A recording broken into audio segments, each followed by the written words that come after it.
dangerous abode. Follow me past the rotting weeds, the murky lake of yellow slime, to the bloated corpse that points the way. Now, step upon the stone boulders, up, up, up, where we shall gather once again in the ancient skull of the giant wizard. Tonight, a love story about a boy, a girl, and a pair of creepy, malevolent hands, as Theodore Sturgeon tells it in his terror tale, Bianca's Hands.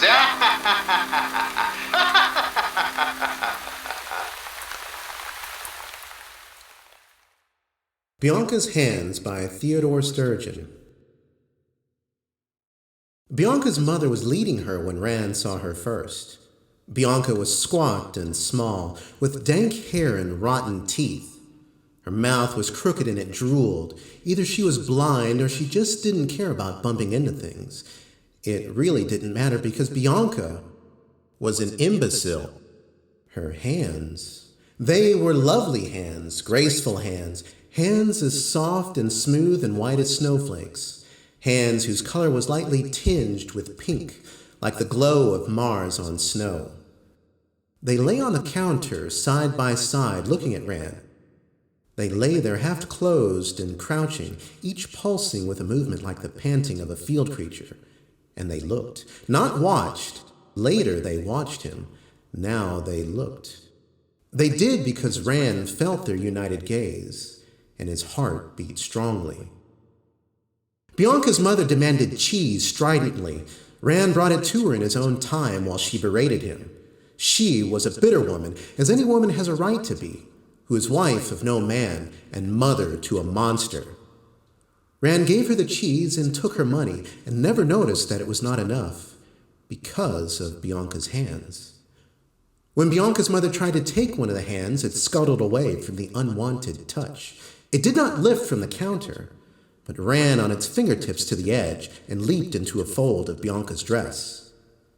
The woman took the unresisting elbow and led Bianca out. Rand stayed there at the counter, unmoving, thinking of Bianca's hands. Rand was strong and bronze and not very clever. He had never been taught about beauty and strangeness, but he did not need that teaching. His shoulders were wide and his arms were heavy and thick, but he had great soft eyes and thick lashes. They curtained his eyes now. He was seeing Bianca's hands again, dreamily. He found it hard to breathe. Harding came back. Harding owned the store. He was a large man whose features barely kept his cheeks apart. He said, "Sweep up, Rand. We're closing early today." Then he went behind the counter, squeezing past Rand. Rand got the broom and swept slowly. "A woman bought cheese," he said suddenly. "A poor woman with very old clothes. She was leading a girl. I can't remember what the girl looked like except... Who was she?" "I saw them go out," said Harding. "The woman is Bianca's mother, and the girl is Bianca. I don't know their other name. They don't talk to people much. I wish they wouldn't come in here. Hurry up, Rand." Rand did what was necessary and put away his broom. Before he left, he asked, "Where do they live, Bianca and her mother?" On the other side, a house on no road, away from people. Good night, Rand." Rand went from the shop directly over to the other side, not waiting for his supper. He found the house easily, for it was indeed away from the road, and stood rudely by itself. The townspeople had cauterized the house by wrapping it in empty fields. Harshly, "What do you want?" Bianca's mother asked as she opened the door. "May I come in?" "What do you want?" "May I come in?" he asked again. She made as if to slam the door and then stood aside. "Come." Rand went in and stood still. Bianca's mother crossed the room and sat under an old lamp in the shadow. Rand sat opposite her on a three-legged stool. Bianca was not in the room. The woman tried to speak, but embarrassment clutched at her voice. She withdrew into her bitterness, saying nothing. She kept peeping at Rand, who sat quietly with his arms folded and the uncertain light in his eyes. He knew she would speak soon, and he could wait. Oh, well. She was silent after that for a time, but now she had forgiven him his intrusion. Then, "It's a great while since anyone came to see me. A great while. It was different before. I was a pretty girl. She bit her words off, and her face popped out of the shadows, shriveled and sagging as she leaned forward. Rand saw that she was beaten and cowed, and did not want to be laughed at. "Yes," he said gently. She sighed and leaned back so that her face disappeared again. She said nothing for a moment, sitting, looking at Rand, liking him. "We were happy, the two of us," she mused, "until Bianca came. He didn't like her, poor thing, he didn't. No more than I do now. He went away. I stayed by her because I was her mother. I'd go away myself, I would, but people know me. And I haven't a penny, not a penny. They'd bring me back to her, they would, to care for her. It doesn't matter much now, though, because people don't want me any more than they want her. They don't." Rand shifted his feet uneasily because the woman was crying. "Have you room for me here?" he asked. Her head crept out into the light. Rand said swiftly, "I'll give you money each week, and I'll bring my own bed and things." He was afraid she would refuse. She merged with the shadows again. "If you like," she said, trembling at her good fortune. "Though why you'd want to. Still, I guess if I had a little something to cook up nice, and a good reason for it, I could make someone real cozy here. But why?" She rose. Rand crossed the room and pushed her back into the chair. He stood over her, tall. "I never want you to ask me that," he said, speaking very slowly. "Here?" She swallowed and nodded. "I'll come back tomorrow with the bed and things," he said. He left her there under the lamp, blinking out of the dimness, folded round and about with her misery and her wonder. People talked about it. People said, "Rand has moved into the house of Bianca's mother. It must be because..." "Ah," said some, "Rand always was a strange boy. It must be because..." "Oh, no," cried others appalled. "Rand is such a good boy. He wouldn't..." Harding was told. He frightened the busy little woman who told him. He said, "Rand is very quiet, but he is honest and he does his work. As long as he comes in here in the morning and earns his wage, he can do what he wants, where he wants, and it's not my business to stop him." He said this so very sharply that the women dared not say anything more. Rand was very happy living there. Saying little, he began to learn about Bianca's hands. He watched Bianca being fed. Her hands would not feed her, the lovely aristocrats. Beautiful parasites they were, taking their animal life from the heavy, squat body that carried them, and giving nothing in return. They would lie one on either side of her plate, pulsing while Bianca's mother put food into the disinterested, drooling mouth. They were shy, those hands, of Rand's bewitched gaze. Caught out there naked in the light and open of the tabletop, they would creep to the edge and drop out of sight, all but 4 rosy fingertips, clutching the cloth. They never lifted from a surface. When Bianca walked, her hands did not swing free, but twisted in the fabric of her dress.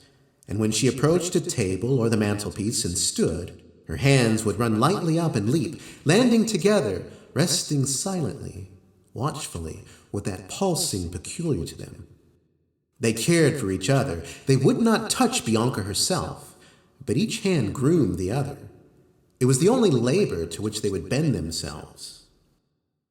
3 evenings after he came, Rand tried to take one of the hands in his. Bianca was alone in the room, and Rand went to her and sat beside her. She did not move, nor did her hands. They rested on a small table before her, preening themselves. This, then, was when they really began watching him. He felt it, right down to the depths of his enchanted heart. The hands kept stroking each other, and yet they knew he was there. They knew of his desire. They stretched themselves before him, archly, languorously, and his blood pounded hot. Before he could stay himself, he reached and tried to grasp them. He was strong, and his move was sudden and clumsy. One of the hands seemed to disappear, so swiftly did it drop into Bianca's lap. But the other... Rand's thick fingers closed on it and held it captive. It writhed, all but tore itself free. It took no power from the arm on which it lived, for Bianca's arms were flabby and weak. Its strength, like its beauty, was intrinsic, and it was only by shifting his grip to the puffy forearm that Rand succeeded in capturing it. So intent was he on touching it, holding it, that he did not see the other hand leap from the idiot girl's lap, land crouching at the table's edge. It reared back, its fingers curling spider-like, and sprang at him, fastening on his wrist. It clamped down agonizingly, and Rand felt bones give and crackle. With a cry, he released the girl's arm. Her hands fell together and ran over each other, feeling for any small scratch, any tiny damage he might have done them in his passion. And as he sat there clutching at his wrist, he saw the hands run to the far side of the little table, hook themselves over the edge, and, contracting, draw her out of her place. She had no volition of her own, but her hands had. Creeping over the walls, catching obscure and precarious holds in the wainscoting, they dragged the girl from the room. And Rand sat there and sobbed, not so much for the pain in his swelling arm, but in the shame for what he had done. They might have been won to him in another, gentler way. His head was bowed, yet suddenly he felt the gaze of those hands. He looked up swiftly enough to see one of them whisk around the doorpost. It had come back then to see. Rand rose heavily and took himself and his shame away, yet he was compelled to stop in the doorway, even as had Bianca's hands. He watched covertly and saw them come into the room, dragging the unprotesting idiot girl. They brought her to the long bench where Rand had sat with her. They pushed her onto it, flung themselves to the table, and began rolling and flattening themselves most curiously about. Rand suddenly realized that there was something of his there, and he was comforted a little. They were rejoicing, drinking thirstily, reveling in his tears. Afterwards, for 19 days, the hands made Rand do penance. He knew them as inviolate and unforgiving. They would not show themselves to him, remaining always hidden in Bianca's dress or under the supper table. For those 19 days, Rand's passion and desire grew. More, his love became true love. For only true love knows reverence, and the possession of the hands became his reason for living, his goal in the life which that reason had given him. Ultimately, they forgave him. They kissed him coyly when he was not looking, touched him on the wrist, caught and held him for one sweet moment. It was at the supper table. A great power surged through him, and he gazed down at the hands now returned to Bianca's lap. A strong muscle in his jaw twitched and twitched, swelled and fell. Happiness like a golden light flooded him. Passion spurred him. Love imprisoned him. Reverence was the gold of the golden light. The room wheeled and whirled about him, and forces unimaginable flickered through him. Battling with himself, yet lax in the glory of it, Rand sat unmoving, beyond the world, enslaved and yet possessor of all. Bianca's hands flushed pink, and if ever hands smiled to each other, then they did. He rose abruptly, flinging his chair from him, feeling the strength of his back and shoulders. Bianca's mother, by now beyond surprise, looked at him in a way. There was that in his eyes which she did not like, for to fathom it would disturb her, and she wanted no trouble. Rand strode from the room and outdoors, to be by himself, that he might learn more of this new thing that had possessed him. It was evening. The crooked bending skyline drank the buoyancy of the sun, dragged it down, sucking greedily. Rand stood on a knoll, his nostrils flaring, feeling the depth of his lungs. He sucked in the crisp air, and it smelled new to him, as though the sunset shades were truly in it. He knotted the muscles of his thighs and stared at his smooth, solid fists. He raised his hands high over his head and, stretching, sent out such a great shout that the sun sank. He watched it, knowing how great and tall he was, how strong he was, knowing the meaning of longing and belonging. And then he lay down on the clean earth, and he wept.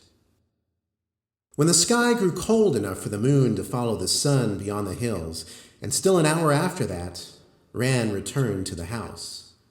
He struck a light in the room of Bianca's mother, where she slept on a pile of old clothes.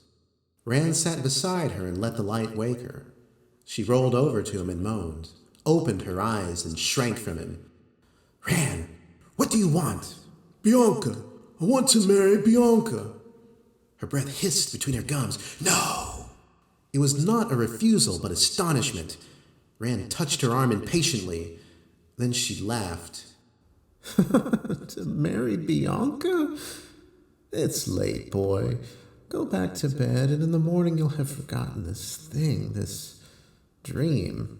"I've not been to bed," he said patiently, but growing angry. "Will you give me Bianca or not?" She sat up and rested her chin on her withered knees. "You're right to ask me, for I'm her mother. Still in all, Ran, you've been good to us, Bianca and me. You are a good boy, but forgive me, lad, but you're something of a fool. Bianca is a monster. I say it though I am what I am to her. Do what you like, and never a word will I say. You should have known. I'm sorry you asked me, for you have given me the memory of speaking so to you. I don't understand you, but do what you like, boy." It was to have been a glance, but it became a stare as she saw his face. He put his hands carefully behind his back, and she knew he would have killed her else. "I'll marry her then?" he whispered. She nodded, terrified. "As you like, boy." He blew out the light and left her. Ran worked hard and saved his wages and made one room beautiful for Bianca and himself. He built a soft chair and a table that was like an altar for Bianca's sacred hands. There was a great bed and a heavy cloth to hide and soften the walls, and a rug. They were married, though marrying took time. Ran had to go far afield before he could find one who could do what was necessary. The man came far and went again afterwards so that none knew of it, and Ran and his wife were left alone. The mother spoke for Bianca, and Bianca's hand trembled frighteningly at the touch of the ring, writhed and struggled, and then lay passive, blushing and beautiful. But it was done. Bianca's mother did not protest, for she didn't dare. Ran was happy, and Bianca, well, nobody cared about Bianca. After they were married, Bianca followed Ran and his two brides into the beautiful room. He washed Bianca and used rich lotions. He washed and combed her hair and brushed it many times until it shone, to make her more fit to be with the hands he had married. He never touched the hands, though he gave them soaps and creams and tools with which they could groom themselves. They were pleased. Once one of them ran up his coat and touched his cheek and made him exultant. He left and then returned to the shop with his heart full of music. He worked harder than ever so that Harding was pleased and let him go home early. He wandered the hours away by the bank of a brook, watching the sun on the face of the chuckling water. A bird came to circle him, flew unafraid through the aura of gladness about him. The delicate tip of a wing brushed his wrist with the touch of the first secret kiss from Bianca's hands. The singing that filled him was part of the nature of laughing, the running of water, the sound of the wind in the reeds by the edge of the stream. He yearned for the hands, and he knew he could go now and clasp them and own them. Instead, he stretched out on the bank and lay smiling, all lost in the sweetness and points of waiting, denying desire. He laughed for the pure joy in a world without hatred, held in the stainless palms of Bianca's hands. As it grew dark, he went home. All during that nuptial meal, Bianca's hands twisted about one of his while he ate with the other, and Bianca's mother fed the girl. The fingers twined about each other and about his own, so that 3 hands seemed to be wrought of one flesh, to become a thing of lovely weight at his arm's end. When it was quite dark, they went to the beautiful room and lay where he and the hands could watch, through the window, the clean bright stars swim up out of the forest. The house and the room were dark and silent. Ran was so happy that he hardly dared to breathe. A hand fluttered up over his hair, down his cheek, and crawled into the hollow of his throat. Its pulsing matched the beat of his heart. He opened his own hands wide and clenched his fingers, as though to catch and hold this moment. Soon the other hand crept up and joined the first. For perhaps an hour they lay there passive with their coolness against Rand's warm neck. He felt them with his throat, each smooth convolution, each firm, small expanse. He concentrated with his mind and his heart on his throat, on each part of the hands that touched him, feeling with all his being first one touch and then another, though the contact was there unmoving, and he knew it would be soon now. Soon. As if at a command, he turned on his back and dug his head into the pillow. Staring up at the vague dark hangings on the wall, he began to realize what it was for which he had been working and dreaming so long. He put his head back yet farther and smiled, waiting. This would be possession, completion. He breathed deeply, twice, and the hands began to move. The thumbs crossed over his throat, and the fingertips settled one by one under his ears. For a long moment they lay there, gathering strength. Together then, in perfect harmony, each cooperating with the other, they became rigid, rock hard. Their touch was still light upon him, still light. No, now they were passing their rigidity to him, turning it into a contraction. They settled to it slowly, their pressure measured and equal. Rand lay silent. He could not breathe now and did not want to. His great arms were crossed on his chest, his knotted fists under his armpits, his mind knowing a great peace. Soon now. Wave after wave of engulfing glorious pain spread and receded. He saw color impossible without light.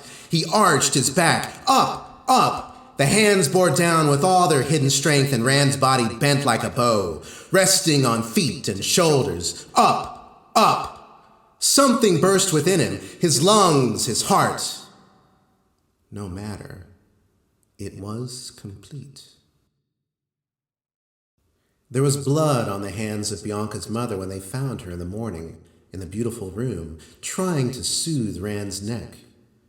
They took Bianca away, and they buried Rand, but they hanged Bianca's mother because she tried to make them believe Bianca had done it. Bianca, whose hands were quite dead, drooping like brown leaves from her wrists.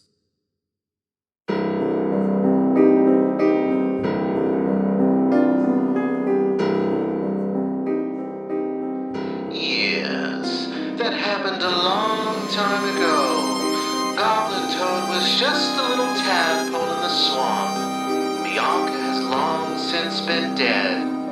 But those hands, those lovely, graceful hands, tore themselves from the rotting cadaver, crawled up and right out of the grave. Well, here they are now, with our hand sandwiches and ladyfinger pies.